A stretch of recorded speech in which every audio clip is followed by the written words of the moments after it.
Bienvenidos a su programa No Tu Salud. Los saluda el doctor Valeriano Fuentes López y el día de hoy con un tema, pues debido al clima frío que actualmente tenemos, pues es una enfermedad que se presenta muy frecuentemente, por lo cual quisimos que un especialista nos hable sobre este tema de bronquiolitis. Y hemos invitado al doctor Enrique Jesús López Jara Zárate. Él es neumólogo pediatra, es egresado de la Universidad de Guanajuato, hizo pediatría y su especialidad en el Centro Médico Nacional del Siglo XXI, y para lo cual agradezco mucho que haya aceptado la invitación. Así que bienvenido, doctor. Muchas gracias. Y vamos a ver, inicio con el tema. Como yo les comentaba, es un tema que a veces el término lo confunde la gente y a veces dicen es una bronquiolitis y entonces piensan que es una bronquitis o que es una bronconeumonía. Entonces, doctor, aclárenos, ¿qué es una bronquiolitis? Una bronquiolitis es una infección causada por un virus, que de estos virus hay varios que pueden desarrollar la enfermedad, aunque el principal que se desarrolla es el virus sincitial respiratorio. La característica de este virus es que va a afectar las vías respiratorias de los lactantes, y por las características que tiene el lactante de ser una vía respiratoria más pequeña, va a ocasionar las complicaciones, y entre más pequeños sean los pacientes, va a tener mucho más síntomas. Entonces, lo principal que tenemos que ver es una infección causada por un virus en esta estacionalidad. Eso es. ¿Qué tan frecuente es y en qué edad se presenta más comúnmente este tipo de problema? Se presenta mucho más frecuente en lo que es la temporada de invierno, de lo que es noviembre hasta marzo. Es muy característico de todos los virus que son de las vías respiratorias, llámese influenza, llámese resfriado común, pero va a presentar síntomas un poquito diferentes. Ahora, ¿en qué edad se presenta? Como comenté, este virus lo que va a ocasionar es inflamación y edema de la vía respiratoria. Entonces, entre más pequeño sea el paciente, va a tener más síntomas. ¿A qué me refiero? Que esta patología se presenta casi exclusivamente en pacientes menores de 2 años, y el pico máximo es de 2 a 3 meses, que es cuando presentan la mayor sintomatología y la mayor gravedad. Eso es. ¿Cuáles son los síntomas que presentan los niños con este tipo de patología? Los síntomas son diversos. La mayor parte son síntomas de una infección respiratoria. Empiezan primero con 1 a 3 días antes de lo que son los ataques severos. Empiezan con catarro, empiezan con fiebre, pueden empezar con tos, y posteriormente ya empiezan con datos de compromiso de las vías respiratorias. Me refiero a la presencia de tos que incrementa, la cianosis y la presencia de las sibilancias y la dificultad respiratoria. Eso es. ¿Qué tan grave es este tipo de enfermedad? Esta enfermedad, como comenté, entre más pequeño es más grave, porque la vía respiratoria es más pequeña. Entonces, con menos que se vaya a inflamar, tienen más dificultad. Entonces, entre más pequeño es más grave. Aproximadamente el 3% de todos los pacientes que tienen bronquiolitis van a ser una bronquiolitis que se va a hospitalizar, y de esas veces hasta el 10% de los que se hospitalizan requieren de algunos manejos intensivos, ya inclusive hasta la terapia intensiva.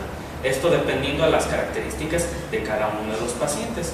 Aunado a si el paciente tiene alguna patología, ya sea cardíaca, pulmonar, neurológica, neuromuscular, que pueda estar incrementando el factor de riesgo o inclusive hacer que la enfermedad se presente mucho más grave. Eso es. Ya hablaba que, las características es moco, tos, fiebre y dificultad para respirar. ¿Puede explicarnos cada uno de los síntomas cómo son, para que la gente se dé cuenta exactamente y detectar en qué momento tiene riesgo un niño con esta enfermedad? Inicialmente, como dije, es difícil saber si es una bronquiolitis o un catarro común, porque los síntomas al inicio son iguales. Empiezan con el moquito transparente, empiezan a sentirse congestionados, pueden tener fiebre de 38, 39 grados centígrados, similar a cualquier catarro común, y posteriormente a los 3 a 4 días van a empezar con dificultad respiratoria.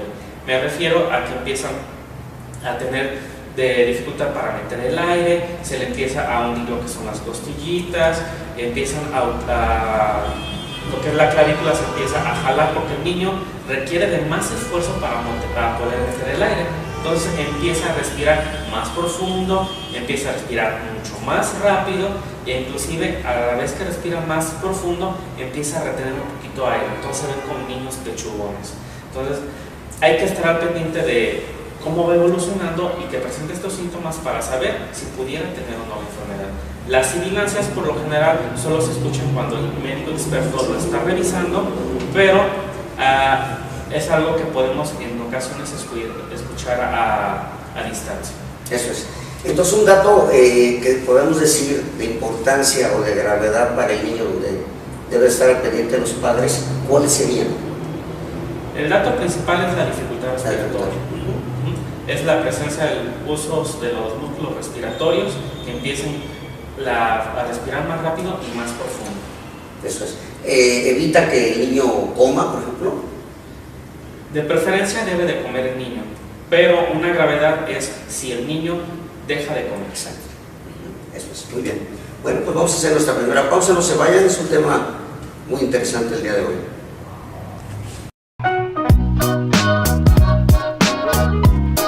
Mamá, me duele la panza, llévame con el doctor Valeriano. Vamos de inmediato con el doctor, hijo, no te preocupes. Doctor Valeriano Fuentes López, médico pediatra, Conjunto Florida, 9º piso. Esta universidad, desde el primer día, me ha abierto las mejores puertas.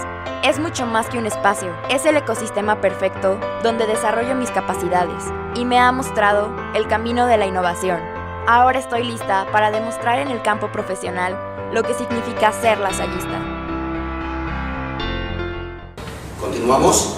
Recuerden, nuestra plática del día de hoy es bronquiolitis y tenemos como invitado al doctor Enrique Jesús López Jara Zárate. Él es neumólogo pediatra de esta ciudad. Doctor, ¿qué estudios requiere, tanto de laboratorio como de rayos X, qué estudios requiere en un niño para detectar o ver la gravedad de esta enfermedad? Bueno, como tal, hay que tener en cuenta que el diagnóstico de la enfermedad es clínico. ¿Qué quiere decir? Vamos a evaluar al paciente con respecto a los síntomas y cómo se encuentra, que empezar con datos similares a un catarro común y posteriormente con la dificultad respiratoria, aunado a la exploración física en la que comentaba que se pueden escuchar las sibilancias. Esto hace el diagnóstico. Claramente hay estudios que podemos emplear que nos van a ayudar. Estos estudios son más que nada para seguimiento y para el control cuando el paciente está en un estado de gravedad o sospechamos alguna otra enfermedad que pudiera estar condicionando la sintomatología. Lo que es uso más frecuentemente es el oxímetro de pulso, en el cual nosotros podemos ver el porcentaje de oxígeno que tiene el paciente y darnos una idea de la gravedad de la enfermedad. Asimismo, una radiografía de tórax nos puede ayudar para saber y descartar algunas otras enfermedades. Entonces, no es de manera rutinaria que utilicemos, por ejemplo, una gasometría, estudios de laboratorio. Sin embargo, si estamos sospechando otra enfermedad, pueden ser de utilidad. Asimismo, cuando el paciente no presenta una mejoría, a pesar de llevar algún tiempo con la enfermedad, pueden ser útiles los estudios de complementarios. Eso es. Del tratamiento, vamos a hablar un poco del tratamiento. ¿Cómo se tratan este tipo de niños? Lo que hay que tener en cuenta, como comentaba, es de que es una infección ocasionada por un virus. Entonces, como tal, no tiene un tratamiento específico. Algo que haga que disminuya los síntomas no existe. Únicamente lo que se da es un apoyo para el pequeño. Que el pequeño asegurar que esté comiendo bien, que esté en un ambiente tranquilo, sin que se le esté molestando. Claramente, si vemos que es una bronquiolitis grave, el tratamiento hospitalario será asegurar que el niño esté comiendo. Si no está comiendo, poner unas soluciones para evitar que se nos deshidrate, y lo que es el oxígeno en caso de que sean necesarios. Hay otros tratamientos que se han empleado a lo largo del tiempo, lo que son nebulizaciones, algunos medicamentos mucolíticos como el Ambroxol. Sin embargo, muchos de estos tratamientos hasta el momento no han demostrado que vayan a hacer mejorar al paciente, e inclusive algunos medicamentos pueden exacerbar más los síntomas. ¿Qué quiere decir esto? Que se pongan inclusive un poco más grandes. Entonces, hasta ahorita no hay algo demostrado. Sin embargo, se debe de individualizar cada uno de los tratamientos a cada uno de los pacientes dependiendo de las condiciones y los antecedentes que tengan. Eso es. ¿Cuánto es la duración de esta enfermedad, doctor? La duración de la enfermedad es variable porque el cuadro de dificultad respiratoria aproximadamente dura de 3 a 6 días. Es lo máximo que dura el paciente con bastante dificultad respiratoria que amerite un tratamiento hospitalario y el uso del oxígeno. Sin embargo, la sintomatología puede durar inclusive hasta 3 a 4 semanas, y me refiero más a lo que es la presencia de la tos. Claramente la tos no va a ser igual, tiene que ir disminuyendo progresivamente a lo largo del tiempo. Sin embargo, todavía se puede presentar esta tos hasta las 4 semanas después de que empezó con el padecimiento. Muy bien. ¿Cómo se puede prevenir o se puede prevenir este tipo de enfermedad? Este tipo de enfermedad, como es una infección ocasionada por virus, la transmitimos de persona a persona. Entonces, ¿qué quiere decir? Que una persona enferma se la transmite a otra. Aunque las personas mayores no desarrollamos la enfermedad, podemos tener lo que es este virus alojado o infectarnos por una faringitis, y se lo podemos transmitir a lo que es al paciente. Dentro de tratamientos preventivos actualmente hay algunas vacunas que se han estado utilizando, que se llama el palivizumab. Sin embargo, este medicamento únicamente se recomienda en pacientes que tengan factores de riesgo, aquellos que nacieron prematuros, aquellos que tienen enfermedades pulmonares, que tengan enfermedades de los músculos, que tengan enfermedades cardíacas. Puede ayudarles. Más que nada, se utilizan estos pacientes porque el riesgo de tener una enfermedad grave que amerite una terapia intensiva es mayor. En los pacientes normales que no tienen enfermedades no se recomienda porque, como dije, solo el 3% de estos pacientes va a requerir en realidad de una hospitalización. Entonces, no se justifica el costo de ampliar estas vacunas en este tipo de pacientes. Si un niño llega a tener esta enfermedad después de los 2 años, ¿qué pasa con este tipo de niños? ¿O nada más es 2 años o qué pasa ahí? El virus va a existir y nos puede infectar. Sin embargo, por las características como va creciendo el paciente, la vía respiratoria va creciendo. Entonces, los síntomas no van a ser los mismos. Dije que entre más pequeño era más severo simplemente porque su vía aérea es más pequeña. Y al estar más pequeño, con tantito que se inflame, no pueden respirar. Entre más grandes no pasa esta situación porque no van a tener esa dificultad. Claramente el virus puede llegar a tenerlo. Sin embargo, lo que se ha visto es de que la mayor parte de los niños mayores de 2 años ya les dio antes de esta edad. Por lo tanto, no van a desarrollar la enfermedad porque ya tienen las defensas, o inclusive aunque la desarrollaran no presentan los síntomas tan severos. Le comentaba esto porque muchas veces lo relacionan con asma. ¿Qué relación tiene la bronquiolitis con asma? La bronquiolitis tiene una relación con asma más que nada en el aspecto de que desarrolló sibilancias. Sin embargo, no se ha visto que en la edad adulta vayan a presentar asma. Dentro de los criterios de asma vemos que en los menores de 6 años no se puede hacer un diagnóstico como tal bien establecido de asma. Y depende de en qué época desarrollen lo que son las sibilancias. Hay en estos pacientes que pueden desarrollar simplemente lo que es el silbido ocasionado por una infección respiratoria, y no quiere decir que van a hacer asma. Claramente hay que individualizar cada uno de los pacientes, ver los antecedentes que tengan y evaluar de cada uno individualmente. Algunos podrán desarrollar asma, sí, algunos no. Es difícil decirlo, eso se verá a lo largo del tiempo para hacer una buena evaluación. Ok, bueno, hacemos nuestra segunda pausa, no se vayan y continuamos. Esta universidad, desde el primer día, me ha abierto las mejores puertas. Es mucho más que un espacio, es el ecosistema perfecto donde desarrollo mis capacidades y me ha mostrado el camino de la innovación. Ahora estoy lista para demostrar en el campo profesional lo que significa ser lasallista.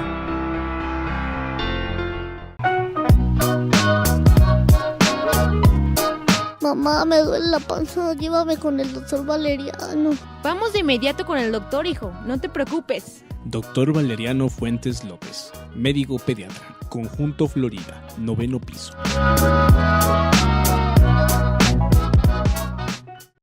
Continuamos.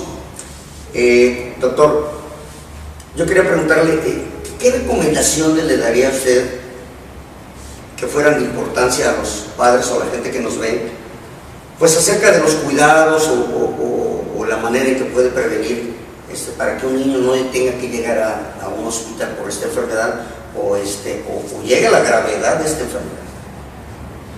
Las recomendaciones son como en cualquier infección respiratoria. Me refiero a, más que nada, son las medidas de prevención. ¿Cómo vamos a prevenir?